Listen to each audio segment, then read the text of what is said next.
السلام علیکم خواتین و حضرات۔ آج مرزا غالب کی جو غزل ہم آپ کے لیے لے کر آئے ہیں اس کا پہلا شعر ہے: زخم پر چھڑکیں کہاں طفلان بے پرواہ نمک، کیا مزہ ہوتا اگر پتھر میں بھی ہوتا نمک۔ طفلان جمع ہے طفل کی، اور طفل کا مطلب ہوتا ہے بچہ، اور طفلان بے پرواہ یعنی شرارتی قسم کے بچے۔ کہنے کا مطلب یہ ہے کہ لڑکوں کی لاپرواہی اور لاؤبالی پن سے کہاں امید ہو سکتی ہے کہ زخموں پر نمک چھڑکیں گے۔ وہ تو دیوانوں کو پتھر مار مار کے تکلیف دیتے ہیں اور خوش ہوتے ہیں۔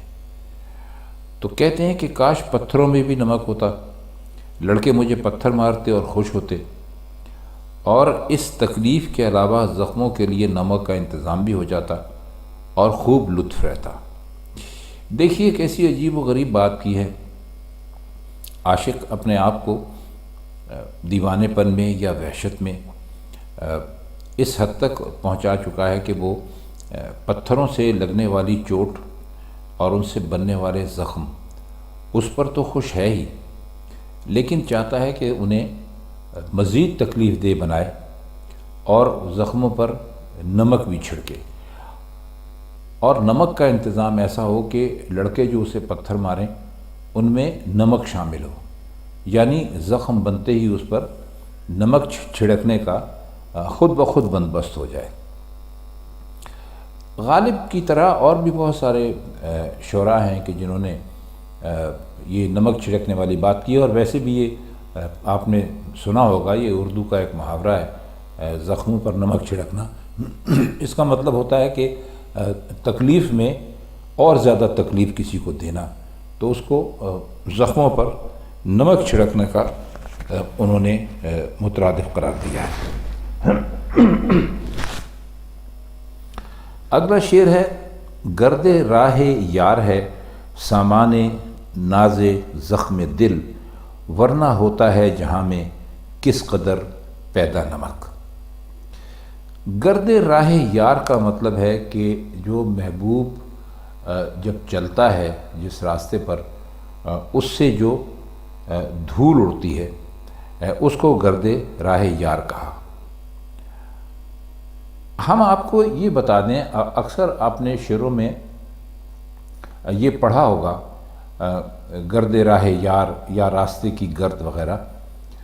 اب چونکہ زمانہ تبدیل ہو گیا ہے، راستے پختہ ہیں اور پکے ہیں، سڑکیں ہیں، تو کسی کے چلنے سے اس قدر دھول یا مٹی نہیں اڑتی، لیکن غالب جس زمانے میں شاعری کرتے تھے اور جس زمانے کی بات کرتے تھے اس زمانے میں یہ ساری سہولیات نہیں تھی، تو جب لوگ چلا کرتے تھے یا ان کی سواری چلا کرتی تھی تو اس کے چلنے سے، چونکہ راستے کچے ہوتے تھے اکثر و بیشتر، تو اس کے چلنے سے جو دھول اڑتی تھی اس کو گرد راہ کہتے تھے، یعنی راستے کی دھول۔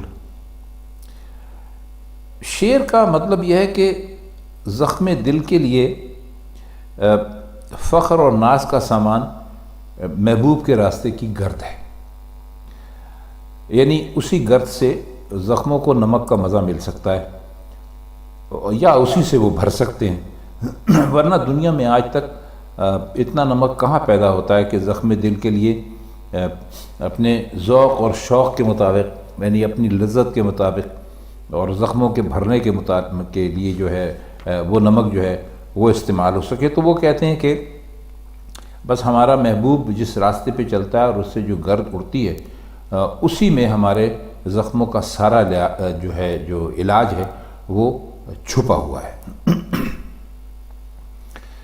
شعر دیکھیے کہ مجھ کو ارزانی رہے تجھ کو مبارک ہو جیو، نالائے بلبل کا درد اور خندائے گل کا نمک۔ پہلے تو اس کے مشکل الفاظ سمجھ لیجیے۔ ارزانی رہے کا مطلب یہ ہے کہ نصیب رہے، مجھے ملتا رہے، مجھے دستیاب ہوتا رہے۔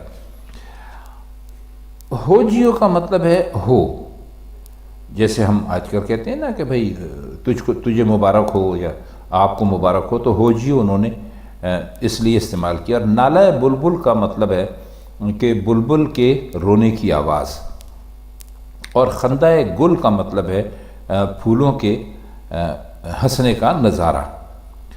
چونکہ شاعری میں نالہ بلبل چمن سے دنیا کو تشبیہ دی جاتی ہے، تو اس میں چمن میں بلبلیں بھی ہوتی ہیں، تو وہ بلبل جو ہے اس کے بولنے کی آواز کو شاعر کہتے ہیں کہ یہ روتی ہے۔ اب پتہ نہیں روتی ہے یا نہیں روتی، لیکن شعراء جو ہے وہ اس کو اکثر و بیشتر بلبل کو روتا پیٹتا ہی دکھاتے ہیں۔ اور خندہ گل وہ کہتے ہیں کہ جب پھول جو کھلا ہوا ہوتا ہے اس کو کہتے ہیں کہ بھئی پھول جو ہے وہ کھل کر ہنس رہا ہے۔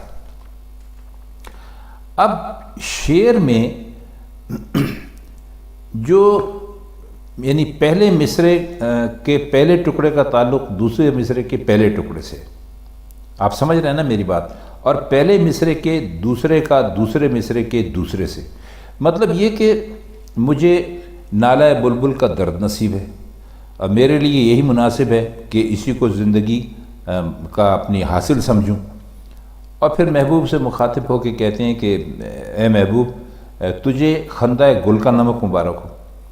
ابھی ہم نے آپ کو بتایا کہ خندہ گل کا مطلب ہوتا ہے پھولوں کا کھلنا، جسے پھولوں کی ہنسی بھی کہتے ہیں، اور محبوبوں کی ہنسی شاعروں کے نزدیک نمک کا حکم رکھتی ہے، نمک کا درجہ رکھتی ہے، اور خصوصاً اس حالت میں کہ عاشق پریشان ہو اور درد سے لاچار ہو، تو وہ یہ کہتے ہیں کہ ان محبوبوں کی ہنسی میں فرق نہ آئے، یعنی ان تکلیفوں کے باوجود بھی۔ تو یہ کیفیت گل اور بلبل کے معاملے میں بالکل صاف ہے، یعنی بلبل کے دل سے دردناک صدائیں بلند ہوتی ہیں اور پھول بدستور کھلتے رہتے ہیں، اور ان کی ہنسی بلبل کے زخم دل پر نمک چھڑکتی رہتی ہے۔ اب اس میں اگر آپ اس کو یعنی گل اور بلبل سے علیحدہ کر کے بھی آپ دیکھیں تو اس طرف، لیکن دنیا کے جو کام ہیں وہ چلتے ہی رہتے ہیں، یعنی کہیں غم ہوتا ہے، کہیں خوشی ہوتی ہے، تو اسی طرح وہ کہتے ہیں کہ جو بلبل ہے وہ رو رہی ہوتی ہے اور پھول ہنس رہے ہوتے ہیں، کیونکہ یہ تو قدرت کا نظام ہے۔ تو وہ بس اپنے آپ کو انہوں نے یعنی بلبل قرار دیا اور اپنے رونے کو بلبل کا رونا قرار دیا، اور دنیا والوں کو انہوں نے کہا کہ جی یہ لوگ تو ہنستے ہیں، اور ان کے ہنسنے سے یوں ہوتا ہے کہ جیسے میرے زخموں پر مزید نمک چھڑکا گیا۔ شعر ہے کہ شور جولاں تھا کنارے بحر پر کس کا کہ آج گرد ساحل ہے بزخم موجائے دریا نمک۔ شور جولاں کہتے ہیں گھوڑے دوڑانے اور شہ سواری کرنے کے شور کو، یعنی کہیں پر اگر گھوڑے دوڑ رہے ہوں اور شہ سواری لوگ کر رہے ہوں تو وہ جو شور مچتا ہے اس کو کہتے ہیں شور جولاں۔ اور کنارے بحر کا مطلب ہے سمندر کا کنارہ، کنار تو آپ جانتے ہیں کنارے کو کہتے ہیں، اور بحر کہتے ہیں سمندر کو۔ اور گرد ساحل ہے یعنی ساحل کی گرد ہے۔ اب ساحل کی گرد کیسی ہوتی ہے آگے چل کر ہم آپ کو بتاتے ہیں۔ بزخم موجائے دریا نمک، یعنی موجائے دریا کی لہر سمجھ لیجئے۔ تو وہ کہہ یہ رہے ہیں کہ آج سمندر کے کنارے کس کے گھوڑے دوڑانے کا شور پیدا ہوا، یعنی کیا اتنا جو شور مچ رہا ہے تو کون گھوڑے دوڑا رہا ہے، کہ ساحل کی جو مٹی ہے وہ موج دریا کے زخم کے لیے نمک بن گئی۔ اب شور سے یہاں دو معنی آپ مراد لے سکتے ہیں۔ ایک تو ہے کہ جو شور اور ہنگامہ مچا ہوا ہے، غوغا مچا ہوا ہے، اور دوسرا ہے نمکینی۔ اور پھر دیکھیے مرزا غالب جو ہیں وہ سمندر کا کنارہ لائے، اور اس کے اندر جو موجیں اٹھتی ہیں ان میں زخم فرض کیے، اور ان کے لیے ساحل کی مٹی کو نمک بنا دیا، یعنی جس میں حقیقتاً محبوب کے گھوڑے دوڑانے سے نمکینی پیدا ہو گئی تھی۔ ویسے تو اس کو کہتے ہیں ملاحت پیدا ہو گئی تھی، لیکن چلیے نمکینی پیدا ہو گئی تھی۔ تو یہ شعر یعنی اس معنوں میں تو آپ کو بہت مشکل لگتا ہے، لیکن جو الفاظ کے معنی ہم نے کیے ہیں آپ کو بتایا، اگر آپ اس کے مطابق اس کو سوچیں گے تو انشاءاللہ یہ شعر آپ کی سمجھ میں بہت آسانی سے آ جائے گا۔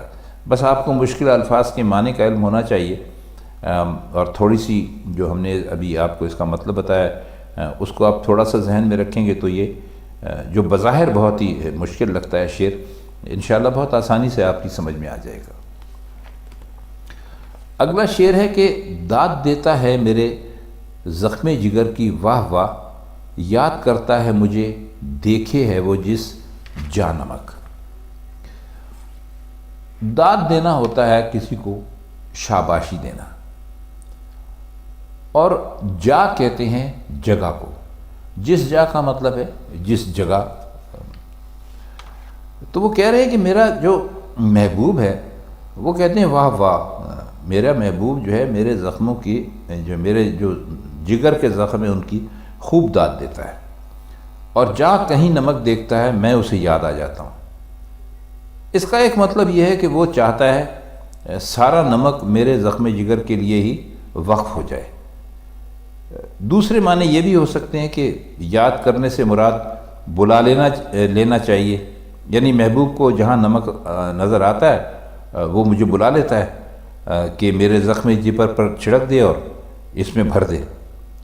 مقصد یہ کہ دنیا بھر کا نمک بھی میرے زخم جگر کے لیے کافی نہیں ہے، محبوب کو اس حقیقت کا علم ہے اور وہ میرے زخم کی داد پورے کھلے دل کے ساتھ دیتا ہے، کیونکہ اس کو معلوم ہے کہ یہ جو زخم ہے اس پر نمک چھڑکوانے کے لیے جب ہم اس کو غالب کو بلائیں گے تو وہ ہمارے پاس آ جائے گا۔ شعر ہے چھوڑ کر جانا تنے مجروح عاشق حیف ہے، دل طلب کرتا ہے زخم اور مانگے ہیں اعضا نمک۔ تنے مجروح عاشق کا مطلب ہے عاشق کا زخمی جسم یا بدن، حیف ہے کا مطلب ہے افسوس ہے۔ طلب کرنا کہتے ہیں مانگنے کو، اور اعضا جو ہے وہ عضو کی جمع ہے۔ اس میں جو ہمارے جسم کے مختلف اعضاء ہیں جیسے ہاتھ پیر ہے، ناک ہیں، آنکھیں ہیں وغیرہ، تو ان سب کو اعضاء کہتے ہیں۔ تو وہ فرماتے یہ ہیں تنے مجروح کو آپ زخموں سے چور جسم بھی کہہ سکتے ہیں۔ تو کہتے ہیں کہ محبوب عاشق کے جسم کو جو زخموں سے چور ہے، یوں چھوڑ جانا حیف یعنی ناقابل افسوس ہے۔ اس کا دل چاہتا ہے کہ اور زخم لگے، اور جو مختلف اعضاء ہیں جسم کے وہ چاہتے ہیں کہ ان پر خوب نمک چھڑکا جائے۔ گویا عاشق کے زخم تو لگا دیے، لیکن جتنے زخموں کا وہ طلبگار تھا اتنے نہیں لگے، اور ان پر نمک پاشی بھی نہیں ہوئی۔ یہ مطلب بھی ہو سکتا ہے کہ جسم کو تو زخمی کر دیا لیکن دل پر کوئی چرکا نہ لگا، حالانکہ وہ بھی زخموں کا طلبگار ہے، اور اعضاء کو بھی نمک نصیب نہ ہوا۔ غرض عاشق کی جو خود کو تکلیف پہنچانے کی جو لذت ہے وہ پوری طرح پوری نہیں ہوئی، اس کی تسکین کا کوئی سامان ہو نہیں سکا۔ شعر دیکھیے کہ غیر کی منت نہ کھینچوں گا پہ توفیر درد، زخم مثل خندہ قاتل ہے سر تاپا نمک۔ منت کھینچنے کا مطلب ہوتا ہے احسان اٹھانا، اور توفیر کہتے ہیں کسی چیز کو زیادہ کرنا، یہ وافر سے ہے۔ وافر کا مطلب ہوتا ہے زیادہ کرنا یا زیادہ ہونا۔ تو فرماتے ہیں کہ میں اپنا درد بڑھانے اور زیادہ کرنے کے لیے کسی غیر کا احسان نہیں لوں گا۔ میرا زخم تو خود خندہ قاتل یعنی محبوب کی ہنسی کی طرح سراسر نمک ہے، اور اس لیے خود بخود میرے درد میں اضافہ ہو رہا ہے، پھر غیر کا احسان میں کیوں اٹھاؤں۔ مختصر سی تشریح ہے اس شعر کی، زیادہ نہیں ہے۔ اس کا آخری شعر ہے یاد ہے غالب تجھے وہ دن کہ وجد ذوق میں زخم سے گرتا تو میں پلکوں سے چنتا تھا نمک۔ وجد ذوق کا مطلب ہے لطف کی سرمستی اور لذت سے بے خود ہو جانا، بے خبر ہو جانا، یعنی اتنا مزہ آنا کہ بے ہوشی طاری ہو جائے۔ اب اس شعر میں غالب نے ایک یہ سمجھ لیجئے کہ پرانا خیال پیش نظر رکھا ہے جو عموماً یعنی عورتوں میں رائج تھا یعنی نمک کے سلسلے میں احتیاط کی غرض سے کہا کرتی تھی کہ دیکھنا بھائی نمک گرنے نہ پائے، ورنہ قیامت کے دن پلکوں سے چننا پڑے گا۔ یہ خیال غالباً یوں پیدا ہوا کہ پرانے زمانے میں کئی حصوں میں دنیا کے نمک بہت کم ملتا تھا، اور ان حصوں میں تو بہت ہی کم ملتا تھا جو سمندر کے ساحل سے دور ہوتے تھے یا نمک کی کانوں سے دور تھے، کیونکہ آپ جانتے ہیں نمک کی کان بھی ہوتی ہے اور سمندر کے پانی سے بھی نمک بنایا جاتا ہے، تو اس لیے نمک بڑی قیمتی چیز تھی، تو اس کی حفاظت بہت زیادہ ضروری ہوتی تھی۔ تو اس کے لیے یہ مثال ایجاد ہو گئی تھی کہ بھائی جو نمک ہے اس کو احتیاط سے استعمال کرو، ورنہ قیامت کے دن تمہیں یہ اپنی پلکوں سے اٹھانا پڑے گا۔ شعر کا مطلب یہ ہے کہ غالب تجھے وہ دن یاد ہیں جب لطف کی جو سرمستی تھی اور لذت کی بے خودی تھی، اور میری حالت یہ تھی کہ اگر نمک زخم سے گر جاتا تھا تو میں اسے پلکوں سے چنتا تھا۔ بعض دوستوں نے، اصحاب نے، بزرگوں نے یہ بھی لکھا ہے کہ یا تو تجھے کی جگہ مجھے ہونا چاہیے یا میں کی جگہ تو، لیکن اس تبدیلی کی کوئی ضرورت نہیں ہے۔ دو آدمی ایک کیفیت دیکھ چکے ہوں تو ایک دوسرے کو مخاطب کر کے وہ کیفیت یاد دلا دیتا ہے۔ تو شاعر نے غالب کو اپنا دوست اور رفیق اور ساتھی قرار دے کے یہ سب کچھ کہہ دیا کہ تو اس کیفیت سے واقف ہے کہ ایک زمانے میں میں زخموں سے گرتا ہوا نمک پلکوں سے چنا کرتا تھا۔ تو خواتین حضرات، یہ تھی مرزا غالب کی آج کی غزل، اس کے کچھ مشکل الفاظ کے معنی اور مطلب۔ امید ہے کہ جب آپ ہمارے کیے ہوئے ان مطالب کی روشنی میں غزل پڑھیں گے تو یہ غزل آپ کو اچھی طرح سے آپ کی سمجھ میں آ جائے گی۔ تو آپ سے ملاقات ہوتی ہے مرزا غالب کی کسی اور غزل کے ساتھ کسی اور محفل میں، تب تک کے لیے ہم چاہتے ہیں آپ سے اجازت۔ خدا حافظ۔